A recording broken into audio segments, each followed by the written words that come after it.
All right. Welcome to another podcast. I'm Zach, and I'm the host here, but we do have a guest, our first guest, and I'd like to introduce Kyle. Kyle. Kyle Craycraft. Kyle, good to have you on the podcast. Good to be here. Good, good. Well, Kyle, I think we'd like to start off as we do this. I'd like to just have you kind of introduce yourself, maybe go a little bit further back and say, okay, I want to know a little bit about who is Kyle, how'd you grow up, a little bit about your family life as a kid, maybe even schooling. How were you in schooling? Did you go to college? Did you do all that stuff that we were told to do as millennials? What does your path look like or looked like? Okay. Yeah. So I was born and raised, actually, I was born in Phoenix, Arizona. Spent most of my life in Manuka, Okay. kind of back and forth. At one point, I had moved back to Arizona when I was 10 years old, back to Illinois when I was 12. Okay. I grew up just like different.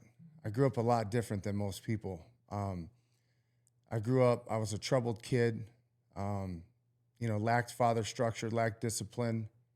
Mom worked 3 jobs. I can remember at a time where we were on Section 8 housing and food stamps for quite a few years. Okay. Mom struggled. Mom went back to school at 35 years old. So was dad in the picture at all? Dad was Okay. in and out at kind of like, he was going through his own things, and Gotcha. I try not to judge him for that. Yeah. And did you have a step parent or was mom just doing it all on her own? Mom always did it on her own. Wow. That's tough. Yeah, it was Okay. wild. How many siblings? I have 2 brothers and 1 sister. Okay. So she Yeah. had four of you 4 kids. had to do it all on her own, Yeah, 3 jobs. yeah, Amazing. Amazing woman to yeah. be able to do that. We call her Super Bond. But you think that kind of contributed to somewhat of a little bit of a troubled beginning. Yes. Now, when you say troubled beginning, just wild or like Uh, just didn't like school or what do you mean by that? I had some things happen when I was a kid, that 10 years old, that Okay. made me angry. Okay. Super angry and bitter and resentful towards life. And I think over the next 2 years, I spent those next 2 years just like raising literal hell, and for my mother. Mm. I was arrested, I think it was 14 times for 8 felonies and 6 misdemeanors I was either 11, or it was either from my 11th to 12th birthday or from 12th to 13th birthday, but it was in a 1-year period that I was arrested a lot. Wow. And this is, you said it was your which birthday? I was right around 12. Okay. So around 12 years old. Got it. Yeah. That's tough. Just there was a situation that happened that took Yeah. you kind of to that space. Yeah. And how did you slowly get out of that, or was that just a phase, or Yeah. It took a while. It took a lot of, I guess, so that was when we had moved back to Arizona. So I think from 10 to 12, we had moved back to Arizona. My mom and dad were going to get remarried. Mom and dad were divorced from the time I was 2 years old. Okay. But dad came in and out for the next 5 to 7 years. And then we ended up packing up and going back to Arizona 10 years old to live there. And that didn't work out the way that it was supposed to. My brother and I got into a lot of trouble. We had, man, I could tell you a million stories, man. But so I ended up getting out of that and coming back to Illinois. My grandmother, who was just, she loved Jesus, man. She ended up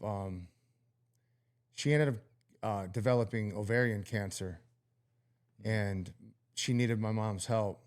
So we packed up the family, moved back to Illinois, and we lived with her. And one of her rules was, I'm just like jumping into my faith here. That's fine. Don't Jump mind into it. me. Yeah. But one of my grandmother's rules was, if you're going to live under my roof, you're going to go to church. I love it. Yeah. So I would say that was when I started to kind of realize, how powerful she believed, what her faith looked like.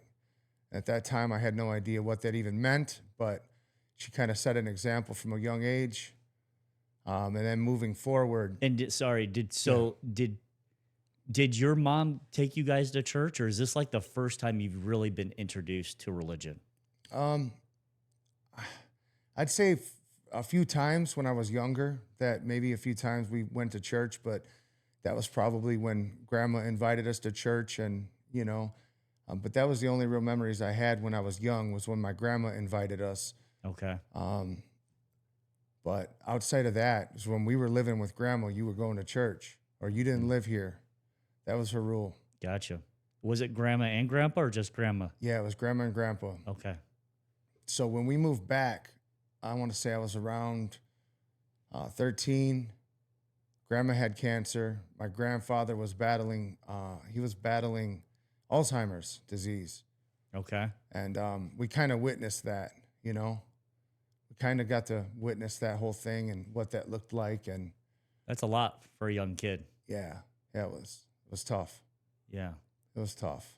So grandma passed away or during that time? I ended up getting into some more trouble over the first year that I was here. I was arrested again.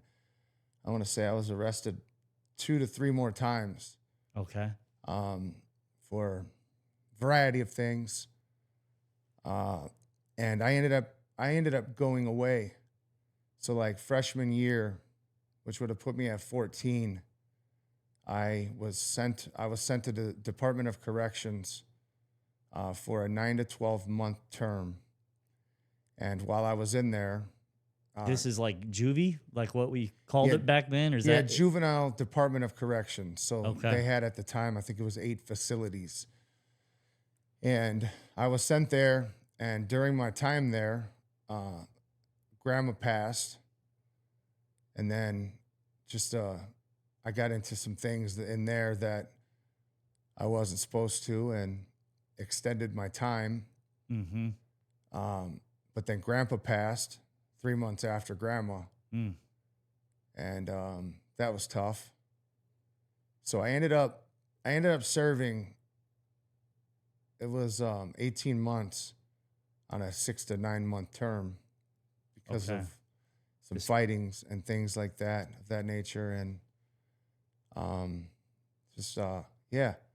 Got it. So did you finish high school I mean, what's going on with high school and stuff like this point? So I missed all of freshman and sophomore year. I had accumulated some credits in juvie detention or whatever Okay. you want to call it. Yeah, yeah.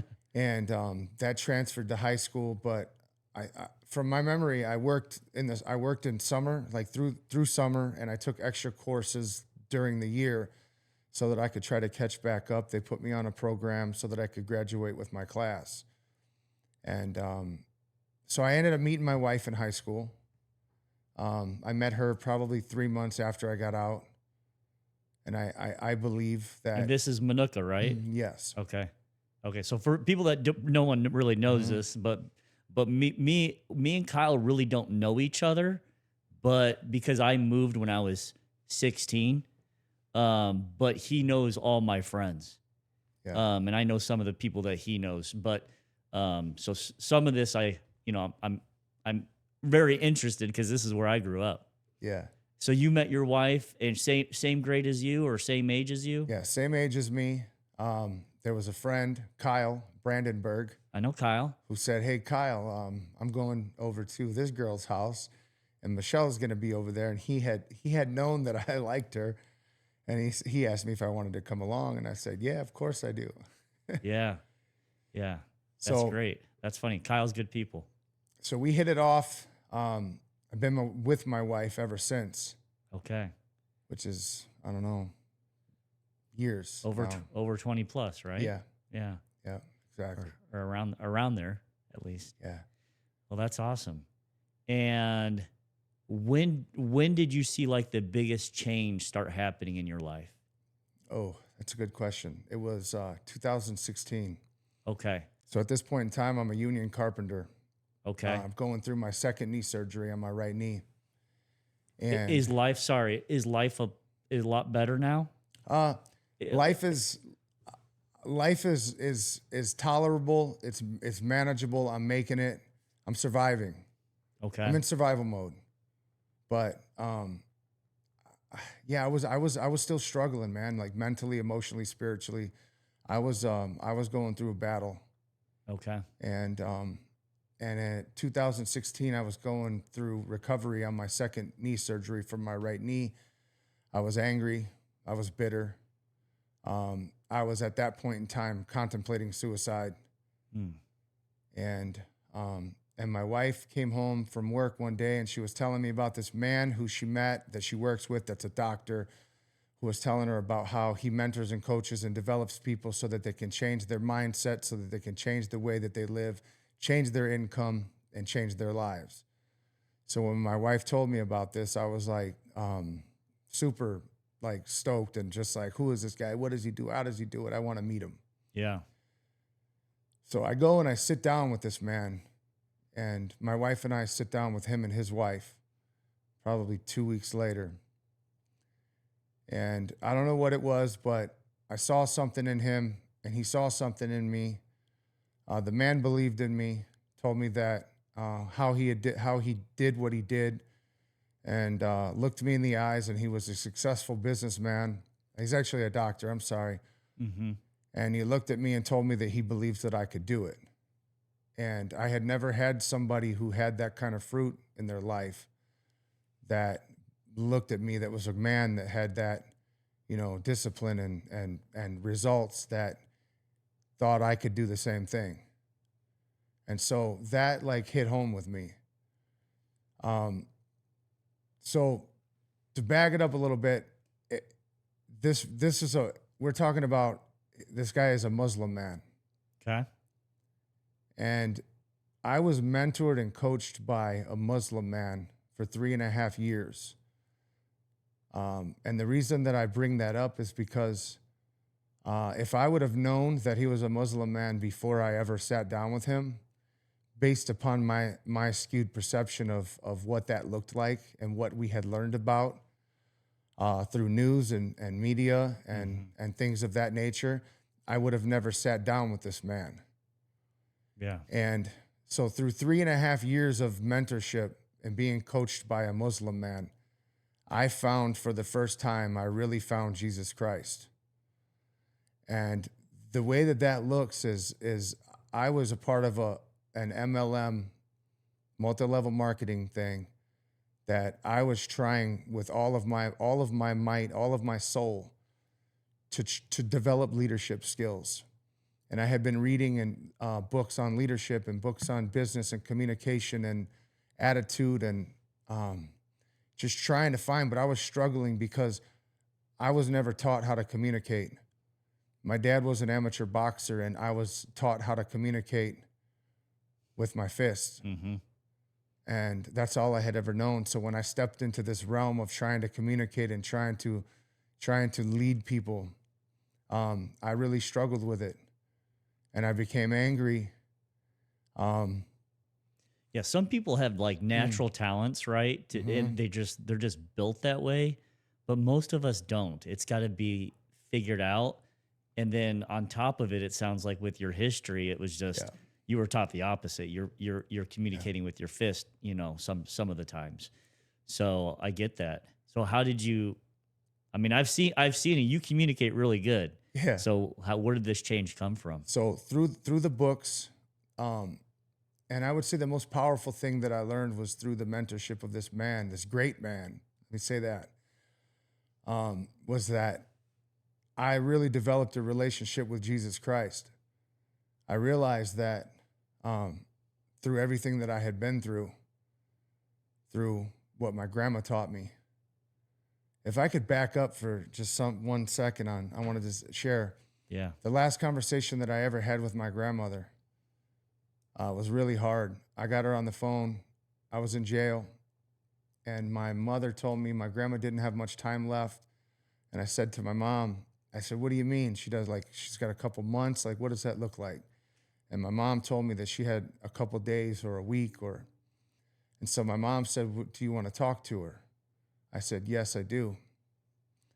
And so I get on the phone with my grandma, and I can't hear her. Like, I can hardly hear her speak. She's got the scratchy voice and the low tone. And I'm just crying, man. My grandma said, why are you crying? Mm-hmm. And I said, I'm sorry. I just told her, I said, I let you down. I can't be there for you. And she said, don't cry for me. She said, I'm going to be with Jesus. Mm-hmm. And that was just powerful, man. That moved me. So spring forward, as I'm learning, trying to find out who this man Jesus was, so that I can try to build leadership skills. I'm like, who better to learn leadership skills from, man, than Jesus Christ, right? Yeah.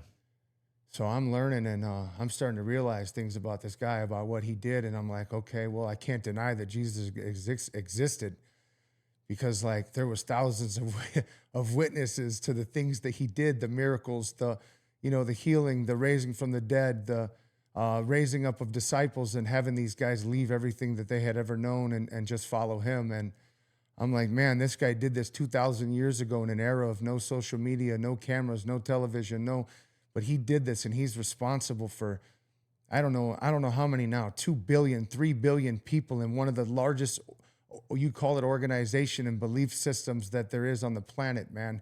He built this. He's responsible for this. And so I'm like, man, like Jesus is real. And that's when I realized that was through the mentorship from a Muslim man, like that Jesus is real. So 2019, I'm just like praying to God, man. I'm like, I don't know if I can do this. I'm having doubts. I'm having fears. I'm letting the devil get in and try to wrestle my thoughts. And Sorry, yeah, 2016, you met the mentor, the Muslim man. yeah, And this is 2019. So 3 years yeah, later. Okay. yeah, I just want to make sure I got the timeline. yeah. So 3.5 years of mentorship and reading books. I've come to a point where I'm at a crossroad, and I'm having these thoughts and doubts that I can, whether I can or can't, do these things that this man says that I can do. Is it scary for you? I mean, Yeah. you got a wife and you've got 4 kids. Mhm. Yeah, I would A say lot on anyone's shoulders. yes. Yeah. So I'm having these doubts of like, man, like how long do I let like how much time do I let pass before I finally just say, no, you can't do this. You're not capable of this. And I'm down on my knees, and this is a period of 3.5, 4 months. And this probably happened to me 5 times in my room when I'm about to go to bed. I just break down. I'm having a conversation with my wife, and I break down. And when I say break down, man, I'm on the floor. I'm curled up in a ball like a baby, and I'm weeping. I'm crying. I'm crying out to God, man. I'm saying, God, just show me something. Give me a sign. Like whatever you want me to do, I'll follow you. You just show me right now. I'm there. I'm in it. And a short time after that, I lose my home in a fire. So we have a house fire, and we lose pretty much everything. And I remember walking up to the house, and I see the firefighters on my roof. And I had one split second, I had a negative thought and a doubt creep into my mind. And as I see the firefighters on the roof, I told myself, I said, no, you're not going to do that. You're not going to go there. You're going to remain optimistic. You're going to remain hopeful. You're going to put away any doubt, any fears you have. And the old you is going to die in that. The old you is dead. And from the ashes is going to emerge the new you. And I took that heart, that spirit, moving forward. That was the only time through this whole process that I ever had a negative emotion. And I told myself, I said, first I got to find my son, man. So I had found out through this whole thing that my son started the fire through the fire pit in the backyard. He was burning some leaves, or he was burning some wood in the fire, and some embers drifted over into a pile of leaves that were brushed up to the side of the house. Okay. And started the house on fire from the inside. And I ended up saying to myself, I said, what are you going to say to your son? And this is all just thoughts going through my mind. And I said, what would your dad say to you? And I said, my dad would probably shame me, probably say this or this or this. And I said, all right, you're going to do the opposite. So I rehearsed everything I was going to say to my son. And I walked in and I saw my son and he's crying. And I said, Owen, I said, good job. He's just like, what? Good job. I said, yeah, good job. You got your sisters out. I said, that house means nothing. House means nothing to us.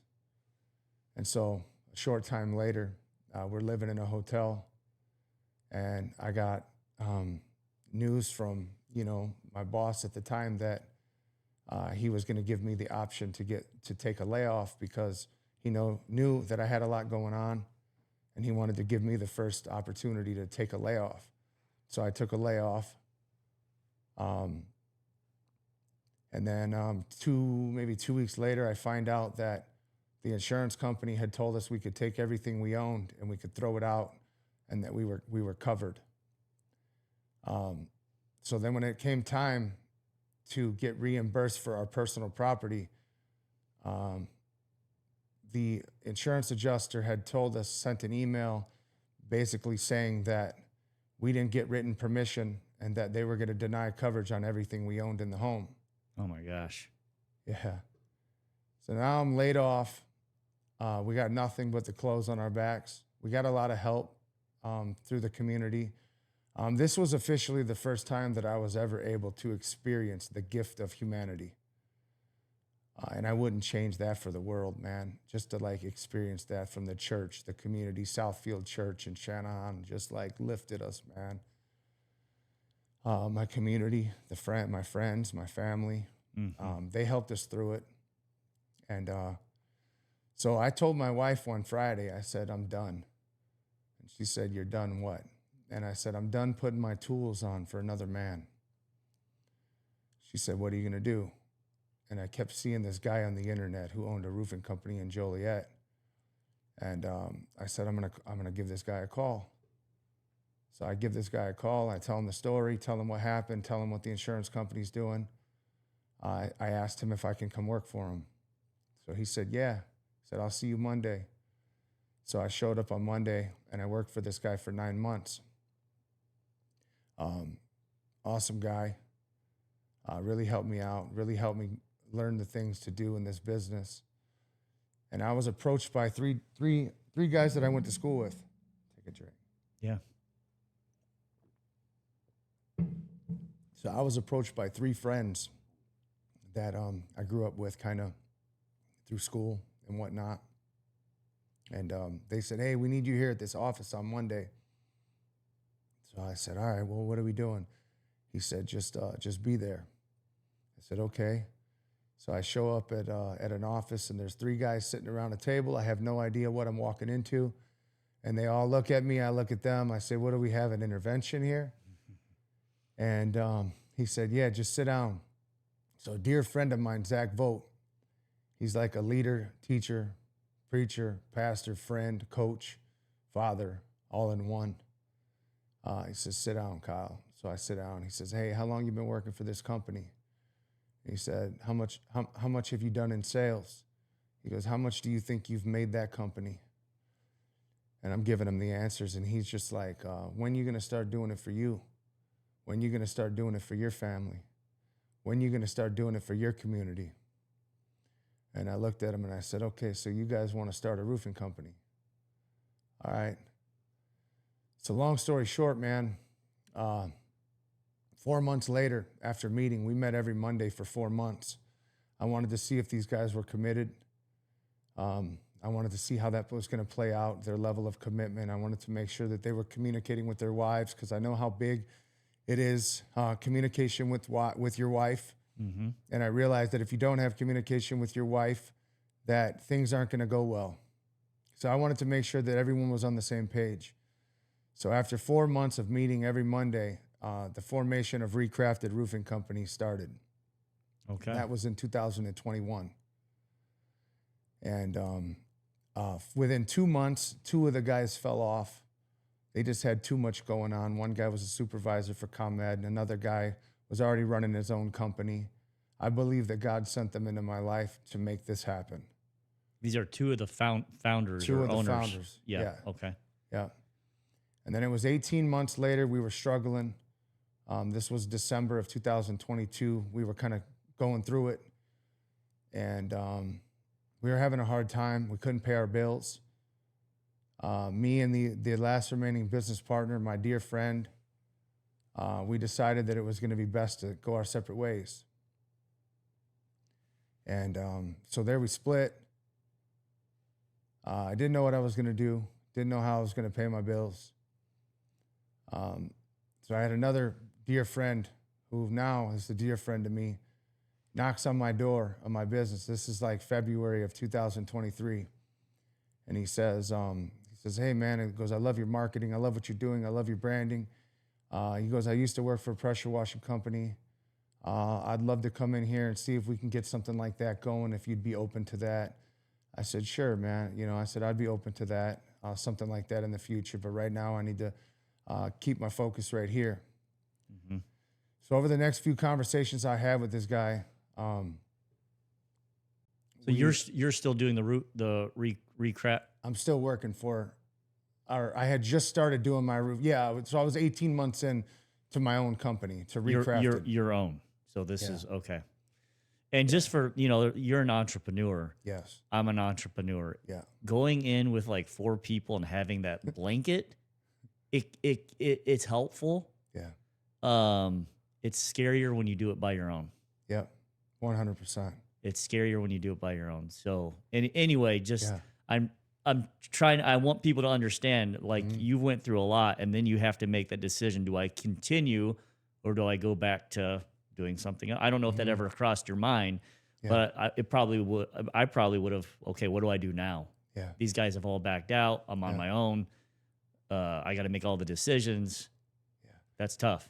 So the wild part about it is when they told me they wanted to start a roofing company at that table, the first thing I told them was, I said, all right, I said, I want to take myself and transplant myself from that company to this company.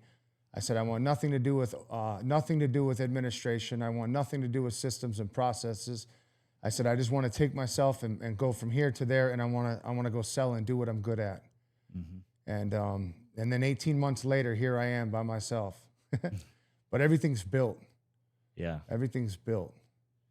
So what's your company look like now? Do you have 10 employees, 20 employees? So I have 8 inside employees. That's salesman, project manager, sales manager, office staff. I got someone I call a material runner.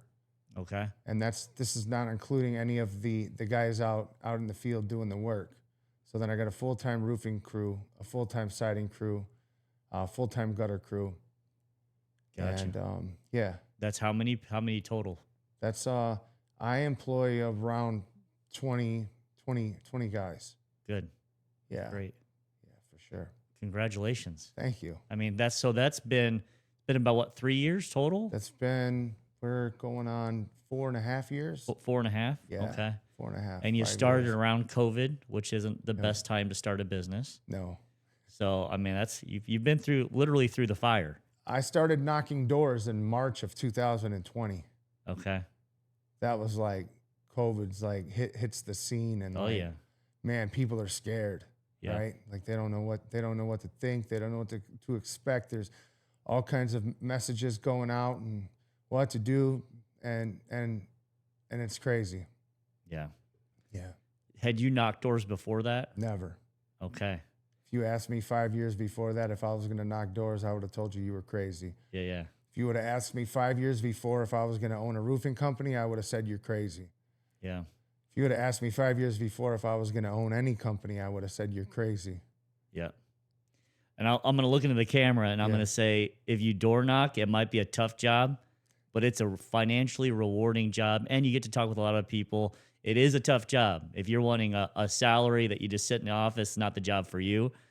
But, I own a solar company, so I know what door knocking is, and I did Dish Network sales before door knocking too, so I've done it for many years, but it's not easy. No. You got a lot of people telling you, get off their porch and, Yep. not very pleasant.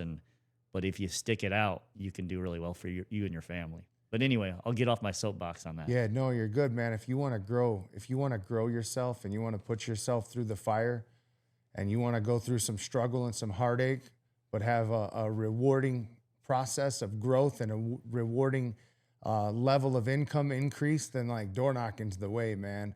Door knocking's the jam, dude. It is. Yeah. And it builds other skills. It's communication skills. It's how to, Yeah.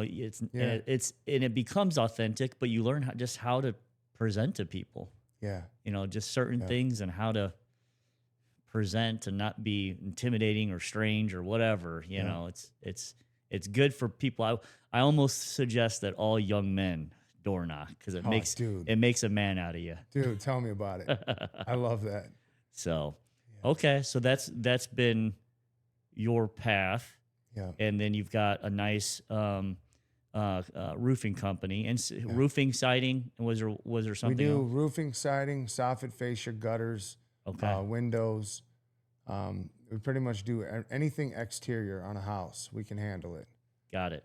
Even got a lot of family members that own construction companies now, and I take on a lot of pergolas and decks, and I just like give it to those guys because those guys are just like incredible at what they do, man. Can I give them a shout out? Yeah.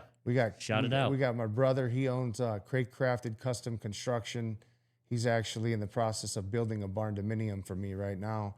Awesome. And then I got a cousin named Austin who owns Hitman Creations. He does a lot of custom woodworking stuff, a lot of decks, pergolas, kitchens, baths. If you guys need something, I got somebody for everything within my family. And I don't want to make any money on it. I just want those guys to make whatever they're going to make, and I want the customer to be happy so that he knows our name and uses us and refers us. So that's great. Yeah. So let's go back to your faith. Yeah. So grandma kind of planted that seed in for you. Yeah. Is that right? Yes. Started there. Yeah. And did you slowly get back? Did you slowly get into church, or was there a moment? Was it after the fire? Was it before the fire? I mean, it was the fire. It was the fire that made me realize that what I had been praying for came to life. I was trying to get into one more thing, and I know I was dragging a little bit. That's okay. There's another part of this story, a couple more parts that I want these guys to understand. That just kind of built my faith. It's just God basically revealed himself to me. And I said, oh man, I was like, I got a little faith and maybe that was a fluke. But then God reveals himself to me again. And then I'm like, man, like maybe that was a fluke. I'm building my faith. But then like, no, God just comes in and he smacks me in the face, man. And he's like, look, this is me. I'm here. I've been here. So I'm having in 2023 this real serious internal struggle on a guy that I'm about to hire.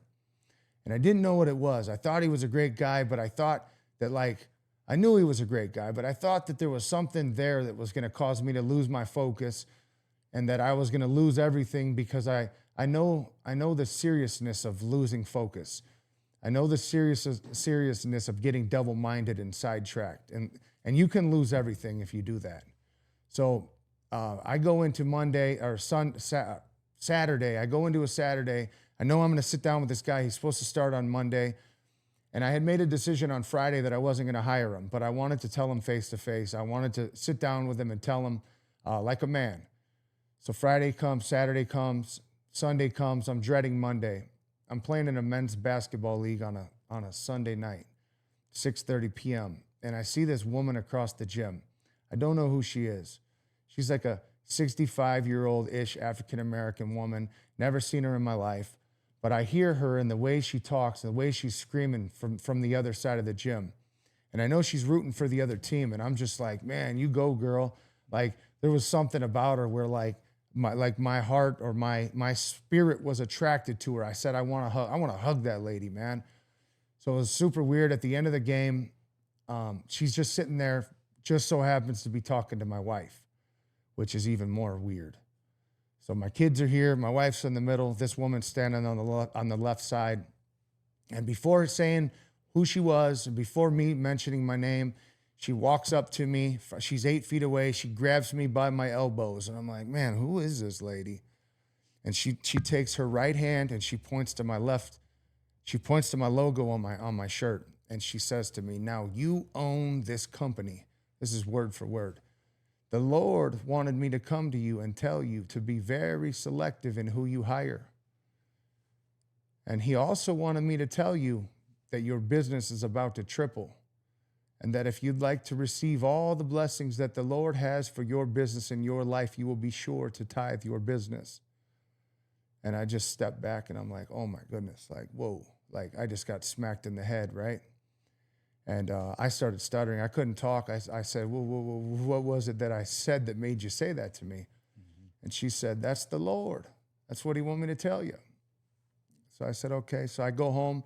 I call this guy. So she doesn't have so much to tell you, but to pay your tithing. Yeah. Can you tell us, what does that mean? And she basically told me that the Lord sent her to tell me to be careful and selective in who I hire. And I was going through a serious internal battle and struggle on a hire that I was about to make. Okay, I got you. So to me, tithing, man, is paying it forward. And I look at it like that can be paying it forward to a homeless man on the side of the road. I could be paying it forward to a group of young kids who don't have a father and they need mentorship, or they need coats, or they need Christmas gifts, or they need, to me, it's just taking a percentage of my income and doing something powerful with it. Sponsoring Little League baseball teams, sponsoring Little League softball teams. And to me, that's like a form of tithing and just paying it forward. And I've had an internal struggle with this as well. Like, is it 10% to the church, or is it 10% to this? And I feel that God has blessed me because of what I do and how I give. And if I didn't, and if I wasn't doing it the right way, God wouldn't continue to provide for me. Yeah. So that to me is the assurance that I'm doing it right. And I think when people think of tithing, well, my definition is 10% of my earnings, but it is also, are you dedicating time to the things that you said? Are you consecrating your time to the Lord? Or, I think in our pride, sometimes we say, I've earned this. I've done this. I worked hard. But really, everything that we have is God's, and he's lended it to us. And he only says, give me 10% back. 90% you can keep. It's mine, but you can keep it for now. Yeah. So like what you just said, man, hits home with me. You talked about the time. Up until recently, I wasn't given that time. I wasn't given that time to God. And I feel like as of 2 months ago, like something has shifted in my heart. It's 3 months ago. Something shifted in my heart. I feel like the Holy Spirit is now working through me. And I feel that I've felt that God had something that he wanted me to do, but I didn't know what it was. And I had in my heart that I was gonna go and I was gonna speak out against abortion. I felt like that's what God was calling me to do. And so myself, my mom was on an abortion table, and when she was pregnant with me, and she heard from the other room there was I always said TV, but it was a radio that was playing, and she heard Nancy Reagan come on the radio, and she was shouting, "Abortion is a Holocaust."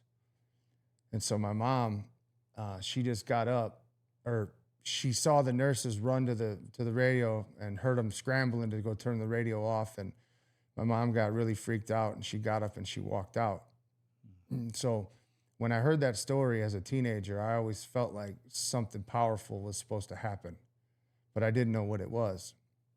And now knowing that every time I've prayed to God for strength and prayed to God for a different life and prayed, he's always given me what I've asked for. And I tell people that when you pray for strength, like, be careful, because God is going to put you through something that is going to help you build strength and resolve, and something that you're not going to like what you go through. A lot of times it's the refiner's fire. Like, in your situation, it's a real fire, but it's like you said, it's a trial. Yeah. It's a trial that really builds. Yeah. What's interesting, I was thinking about this, Kyle, actually today. Yeah. And I wasn't, we didn't talk about what we were going to talk about. This is Yeah. all kind of fresh for me. Hmm. But I was thinking about, all the stories in the scriptures. It's not like there was George and George lived a good life. Yeah. It's all about trials and overcoming them. Yeah. And there's some power into that. And if you do it with God, you'll come out, he's taking you to the next level. That's it. If you do it without God, a lot of times, Mm. it's just hard. It smashes you down. Yeah. So I think that's a good lesson for us to learn. If we can get closer to God, he can lift us up higher than what we were. Yeah, for sure. So you talked about my faith, and I talked about how my faith has just been compounding because I've been faithful. I've been obedient in that. And in 2023, when I met that lady and she told me, be careful who I hire, 15 days later, after I met this lady in the gym, she told me my income was going to triple. 15 days later, which was the 23rd anniversary that my grandmother, who was the godliest woman that I've ever known, that was the day that she passed away. And that was when we got hit with a hailstorm that literally tripled my income to my business. And so like I'm starting to see these things happen in my life, and I'm starting to build bigger faith and more faith and more faith. And then there was a time where I was praying for strength. And this was about 6 months after that April 19th date that tripled the business income. I was going through it, and I was really had a lot of stress, a lot of pressure, a lot of responsibility. I had never felt anything like this pressure. It was just a mountain of pressure, and it was drowning me. And I was driving one day, and I had this thought that I knew I was drifting away from God, but I had this thought that I was going to take my life. And I said to myself, this was a thought, God, I need you to take control of my life. And then I take my phone and I hit the power off button, and I'm driving in my truck. And then I hit the power off button on the radio. And let me show you what happened. I want to play what happened. So I said to myself, as soon as I turned off the stereo and as soon as I turned off the phone, I said, God, if you want me to live, show me a sign. And I'm in tears, man. I'm going through it. And within 5 seconds of me saying that and asking God to show me a sign, my stereo turns on in my truck, and this comes out the speakers. Lord God, I come to you a sinner, and I humbly repent for my sins. I believe that Jesus is Lord. I believe you raised him from the dead. I ask that Jesus come in my life and be my Lord and Savior. I receive Jesus to take control of my life. So that happened. It's amazing. So then that happened. I said, all right, God, I get it now. I get it. I said, you're real. Like, you've been here the whole time. And my days of not believing and my days of doubting that your work and your will for me, my days of doubting are over. And my faith has only grown. And I would say that as of 2 months ago, I started praying to God like heavy, praying to God, just use me for whatever it is that you want. And I had a pastor pray over me. I was conflicted internally because this thing with the abortion stuff wasn't working out, and I had some people on the other end of the phone that weren't returning calls and text messages, and that's when I started praying, like, God, just reveal whatever it is, like whatever you want me to do. I'll take up my cross and I'll follow you. I'll get rid of everything. If you want me to get rid of the business, I'll get rid of the business. I'm on your time. Use me for your will. And I sat down with Pastor Errol from Mission Bible, and I had him pray over me. And he prayed to God to use me for whatever it is and reveal to me whatever he wanted to use for his will. And then I sat down 2 days later with Pastor Dennis from Southfield, and he prayed the same prayer. And then I went into Families of Faith, and I said, "Who's the pastor here?" And they said, "He's over there." I said, "What's his name?" And they said, "His name is Pastor John." So I went up to Pastor John, and I said, "Hey, man," I said, "I need your help." I said, "I need you to pray for me." And I told him the story about Pastor Errol and Pastor Dennis. And then he prayed for me. And then within 4 or 5 days, I had 4 or 5 guys reach out to me all separately, say, "Hey, Kyle, I think we should start a men's group." And then I had another guy reach out, "Hey, let's start a men's group." And then I said, "All right, man, I see what's going on here." So I sent out a text to 19 guys, and I said, "Hey, guys, like, this is going on. Like, the world's in a bad place. Like, I really think that we could use a brotherhood of accountability, so we could lift each other up, build each other up. I think it'd be super powerful. I think it'd be good for our families. It would be good for our kids, and it'd be even better for our community." I said, "Who's in?" And within about 3 minutes, I got like 12 texts back. They're like, "I'm in, I'm in, I'm in, I'm in." And then I said, "What night works?" And all of a sudden, across my phone, they start texting back, "Tuesday, Tuesday, Tuesday, Tuesday, Tuesday works. Tuesday's great, Tuesday." And I'm just like, this is just crazy, man. So we started 3 weeks ago. We had, 4 weeks? We had 13 guys week 1. And then we had week 2, 36 guys. And then week 3, we had 53 guys.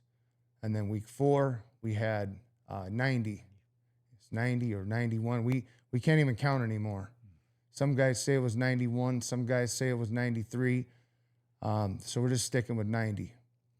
And that happened, and that's going on. Just a bunch of guys meeting in a pole barn, man, building each other up, encouraging each other. And there's something super, super powerful in that building, in that barn. And I don't know. Are you guys just talking about religion, things, or is it politics? Is it man stuff? Is it work? Is it tell us, give us a little bit more detail on what you guys do. So originally when I started it, I had a group of guys that were super, like, in my mind, super knowledgeable, super, like, just overcomers, like guys that have overcome. There's about, I want to say 15 business owners in this group. There's an HVAC owner, there's a plumbing owner, there's 4 roofing companies in this group. There's tree and stump guy. There's all kinds of different businesses. There's a couple gym owners. There's all different kinds of variety of guys that are just overcome, guys that are in business. And so my main goal was let's get together, let's build an accountability group. So what I did was, I realized that when it started growing, I'm like, hey, we gotta like structure this somehow. So we open it with a word of prayer. First, we open it with food and gathering just for about 15 minutes. Food is always good to bring people together. together. Food always invites and brings people in, man. So next, we gather, sit around a circle. We say a prayer, and then we go. I do an introduction about what this is, why we decided to form this, why it's important, and why as men we have a responsibility, and we need to hold each other accountable and have our brothers hold each other accountable, that we need to do something that's bigger than us and stop sitting on the sidelines. So I go through and give this like little motivational thing, and then we go and John, my buddy John, he does his little introduction, and Gage does his introduction on the house rules because he owns the place, and then we have Tim do a prayer, and then we go around a circle, and everyone who's been there before says their name, and then the guys that are new will say their name, who invited them, and what they hope or what they plan or what they anticipate on getting out of this group. And it's just growing, and I don't know what we're going to do, but we got Pastor John up there providing his spiritual leadership. He showed up week 2, and I was literally praying that he was going to be there, and it was some weird reason he just showed up. So guys, like the God is in that building, and it's the most incredible thing I've ever felt. Everybody that steps foot in that building says the same thing, man. Like something's happening here. Like these guys have never felt this before, man. So is it a mixture of like business networking, talking Yeah. about God? You said holding each other accountable, but Yeah. accountable to what? Their families, to God, a Yeah. little bit of everything. So our goal is to number one, build them as a man, and equip them. Equip them with leadership. We got a lot of leadership in the room. Our main goal originally was to build them. My main goal for myself was to strengthen my relationship with God, right, and be held accountable to that. But we got guys in this room that come in here and they're wearing work boots, man. These are blue collar guys that you'd never see. Like I never expected like for them to come here and say, hey, we're all going to go to church on Sunday, right? But our goal was to plant seeds in these guys, to build them up, to equip them to where they can start. There's a lot of guys in this room that don't believe in God. I'd say we got at least, I would say a safe number is between 5 to 10 non-believers. So it's not my job to push that on them. My job is to speak the truth to them. My job is to encourage them. My job is to help them if they need help, to equip them, right? And along the way, we know that we're planting seeds. We know that eventually these guys aren't going to be in this room and see and feel what they're seeing and feeling and what we're experiencing and not know that there's a God. Like God is revealing himself through us to them. And I can see these guys' eyes changing. Guys that have been there for 2 weeks or 3 weeks, their eyes are changing, man, and they're opening up and they're becoming receptive. And if this means that they start attending some of the amazing churches in our community, then great. Like, we're not trying to force politics on them. We're not trying to force church on them. We're not trying to force religion on them. It's a come as you are. It's a come as you are, but we're not going to guarantee that you're going to stay that way because we're going to hold you accountable. And this is a room where we embrace accountability and we embrace responsibility. And if you find yourself believing in God and you find yourself living out God's works, and if you find yourself in church in 3 months, praise the Lord, man. You know? I love it because I think about what we hear on the news and what we hear from the world. We'll say the secular world is, they don't want anyone to be accountable. Yeah. There's always a reason. There's always an excuse for someone. There's always, some type of agenda being pushed that takes that accountability away. But I think men especially thrive on accountability. They want it, even if they don't know they want it yet, they want it. They want it. And it builds them up as the man. So another thing I've noticed about this group is that why I think it's working and why I think God is attracting people to us and using us. Obviously, God's using us, man, as a group, right? He's using us and it's working. And the reason I think that guys are just like flocking to this is because this is something that they've never been able to be a part of, that they know and they feel that they need, but they've just never known where to turn. They've never known that could be a group of men that you could just go and talk about anything and not be judged and not be told what is this and this and this. And the only thing we're doing, man, is speaking the truth and offering encouragement and accountability. Yeah. And when you offer a man who's struggling under the weight of pressures of a job or pressures of a marriage or fatherhood, when you offer a man that, like, to him, it's everything. You know? Agreed. Yeah, I think I just going back to, accountability and having that, there's so many people that carry their own cross. Yeah. And that cross is not seen by anybody else but them. It could be the cross of, maybe there's something going on with their marriage. Yeah. It could be their kids that they're worried about. It could be mental health. It could be a pornography addiction. It could be, whatever. And to have that group to stand on the backs of other men that can help out and not judge. I think sometimes we think of Heavenly Father as like I call him Heavenly Father, Yeah. but God, right? As Yeah. as this judge that just wants to judge us. Mm. And I think I don't think he's like that. He Right. loves us unconditionally. Now, he can't bless us unless we're willing to make changes. Amen. So I think some people look at that as that, well, maybe he doesn't love us. No, he loves us. But just like you can't see her, but I got my daughter over here to the right working the cameras and stuff. But if she doesn't do the right things, she can't have the blessings. And that's just how life is. That's how it's supposed to be. Because what we're trying to do is to become, closer to our Heavenly Father. He's going to love us no matter what. If my kids do bad things, my love doesn't stop. It's unconditional. The blessings are conditional. And I think it's good for men to hear that and know, like, hey, if I put into the work, God will bless me. Yeah. It'll be on his time. I'm sure you talked about a lot of trials. Yeah. And you probably thought, why in the heck do I have to go through all this stuff? I've thought stuff like that in my life. Sometimes in my pride, I'll say, I've did X, Y, Z, all right. My story is probably, it's a lot more white bread. It's different. Yeah.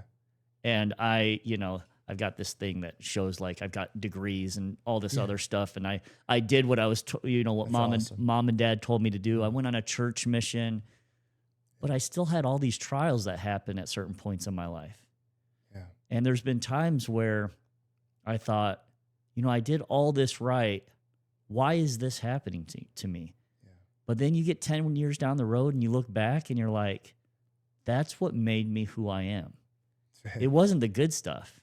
It wasn't a piece of paper that got me a certificate. Right. That didn't do anything for me. We talked a little bit about education before this and what we feel, but not to get sidetracked. But the trials, guys, I hope a lot of the people that are connected with you, your followers, on Facebook, and also the 90 men, and I'm sure it's going to be over 100 next time, will watch this and realize if you're going through the thick of it, you're in the right spot. Yeah, man. As long as you're looking towards God, you're in the right spot, and he will bless you. So I've learned to embrace the struggle, man, embrace the valleys. So many people are in the valley and they're just like, man, like, what do I do? Where do I go? Like, what is this for? Like, why are you doing this, God? But like, man, those valleys, dude, they're forging you. They're shaping you, man. Like, they're turning you into a warrior, dude. And like, if only they were that easy for people to understand, but it's beyond our understanding. We're not supposed to be able to understand it. Yeah. There's a quote that I love that says, smooth seas never made a good sailor. Yeah. You got to go through the waves. You've got to hit the current, and you've got to learn how to get through it. And then so many more people, you were mentored by that Muslim man that you mentioned, and probably other people along the road. You've mentioned your pastors, and now you're to a point where God's saying, I can use you. And I'm gonna use you in certain ways, and I'm sure there's much more to come. Yeah. I mean, from 13 to 36 to 53 to 90 or 91. Yeah. That's an amazing jump. Yeah. And I hope to be at the next one. It's not us. Let's just put it that way. Yeah. It's not us, man. Yeah. God's using us, but it's not us, and it's not like we have as a dad. As like you see the condition of the world that we're in, like I felt like, man, like it's my responsibility, man. And I've been an example to a lot of these guys that like my brother, my cousins, my family, close friends that like they're like, dude, I know who you used to be, and God doesn't use the guy he doesn't use the guy that's sinless. The only guy he ever used that was sinless was Jesus. And like we all fall short, man. And like we all have blemishes and stains on us and in us. And he's not going to use the guy that was perfect, the guy with the suit, the guy with the tie, the guy with the work boots, and God uses everyone, man. He uses the guys that have been down in the dumps with the lowest of the lows. And so that he can reach more people, man. Yeah. Yeah. I agree. I agree. I think the trials is just, you can't see it in the moment sometimes. But if you're looking for one thing that I've noticed, what you've said, Kyle, is that you've seen the little miracles along the way, Mhm. whether it was you shut off everything and then that recording came on. And then just other little things. I think for the guys that are listening, the miracles are happening every day. God never shut off the miracles. They're happening. Mhm. You just got to see them. And there could be, I got a flat tire yesterday. Yeah. We were supposed to meet yesterday. I would have never made it. Yeah. I would have never. So that was a little thing that I thought about. And then I noticed the Wow. flat tire. Wow. Yeah, I noticed the flat tire coming out of the parking lot, like right Yeah. away. Yeah. And I was like, well, wonder if I wouldn't have noticed that. Unreal. And there's just like those little things that maybe you think it turned what was like kind of like a little trial, right? No one wants a flat tire, into me recognizing like, oh, look what God's done for me. Yeah. He knew that this was going to happen. We pushed it off to today, not knowing that. That's a miracle. Yeah. And then it was a miracle that I noticed it in the instant. For sure. So they're happening. And us guys can be instruments in the Lord's hands in bringing people to him. That's it, man. That's what he wants. So as far as we call this meeting right now, the upper room, is that what you call it? Yeah. So it's really interesting is that the guys that were building this, they didn't know what we were building the room for. And it's my nephew's house and building. And him and his dad went back and forth, and they vividly remember talking about this room multiple times. Just like, man, what are we building this for? So it was really interesting that when we first stepped foot in there with the 13 guys. This is like it's like a big machine shed. Is that what you call it? Or It's a pole barn, but there's pole an barn. upper loft in the pole barn. Yeah. So when we found ourselves up there, we were reading from the book of John, and we realized that we were reading the passage where they talked about where Jesus was in the upper room with his 12 disciples, and that there was 13 people gathered. And then it hit us, and we're like, whoa, 13 guys? We had to go upstairs. We're in the upper room, and we didn't know what we were trying to... So the 12 disciples and Jesus. 13. Yeah. Very So then we kind of put that correlation together, and we're just like, see, this is no accident. Like, this is no accident. And and we wanted to call it Forged in Faith, and I'm not saying that the upper room is like that's what we're gonna go with and that's solid and concrete, and there's just something about it. We've been calling ourselves that, and we have all of our group texts are named the upper room and stuff like that. I don't know if but we're still 1 month in, so that could change, but we'll see how that goes. Okay. Yeah. Who's all invited? Anyone. I don't care what race you are, what nationality you are. I don't care what religion you are, what background, what criminal background. I don't care where you're from. It doesn't matter. Come as you are. And yeah, man. You guys meet on Tuesdays? Tuesdays at 6:30 p.m. Do you want to give out the address, or do you want to do something different with that? See, I'm afraid to do that. Why don't if people listen to it, Yeah. they can send us a message. Yeah, and you we can we can get them to the right spot. Send you a message, send me a message. I can give you my cell phone. My cell phone is whatever. I don't know if I should do it right now. My cell phone's 815-531-2581. If you're watching this and you're interested and you want to go check out what we have, what we're a part of, what we're blessed to be a part of. Yes. Then send me a text, man. Shoot me your name, and I'll give you all the information, the address. But eventually, guys, we're running out of space, and it's happening fast. So I don't even know if we're going to be in that building in 2 weeks. Got it. But this was more of like a thing where like we got guys in that room that they have their work boots on, and I wasn't expecting these guys to go into church, and that wasn't why we brought them here. We didn't bring them here to say, hey, this is where we go to church. we tell them where we go to church. If they want to come, they're invited. But we're not here to push anyone to do anything. We just want you to come as you are. We want you to be able to lay down all your burdens, man, amongst us and amongst the mentors and the guys that have a lot of experience. We have a lot of guys in there that have overcome addiction 3, 4, 5, 10 years. We have guys in there that are addicted now. We have guys in there that own businesses. We have guys in there that are pastors. We have guys in there that spent time on gun charges. We have guys in there that have spent time that are facing gun charges. We had a guy show up yesterday, Tuesday, and he had mentioned how his court date was supposed to be tomorrow, but it got canceled, or it was supposed to be the day before, but it got canceled. And he's homeless. He's living in his car. He said someone tried to break in his car. He's facing a gun charge because he fired his gun into the floorboard of the car. And we had this idea, man, and we're like, well, why don't we just show up to court with 50 guys deep and say, hey, we're going to take this guy. Let's give him another chance. Like, I know a guy in that room that sat in a courtroom, a federal courtroom on gun charges, and did some time, and he's out. He's doing great. There's a lot of stories in that room, guys. There's guys in there for every different walk of life, and all are welcome, man. Doesn't matter who Come you as are. you are. That's it. Come as Okay. you are. That's our slogan. Good. That's Good, it, good. man. All right. Well, Kyle, Yeah. thank you for being our first guest on this podcast. So I appreciate it. It's been an honor. Thank you. So, guys, remember, if you can like, comment, share, that would be great. Kyle, your company is called Recrafted Roofing Company, and we're based out of Minooka, Illinois. If you need a new roof, hit him up. He'll be Yeah. able to help you out. I've seen his work. He posted on Facebook.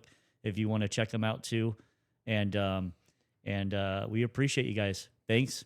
We'll see you Thanks, guys. soon.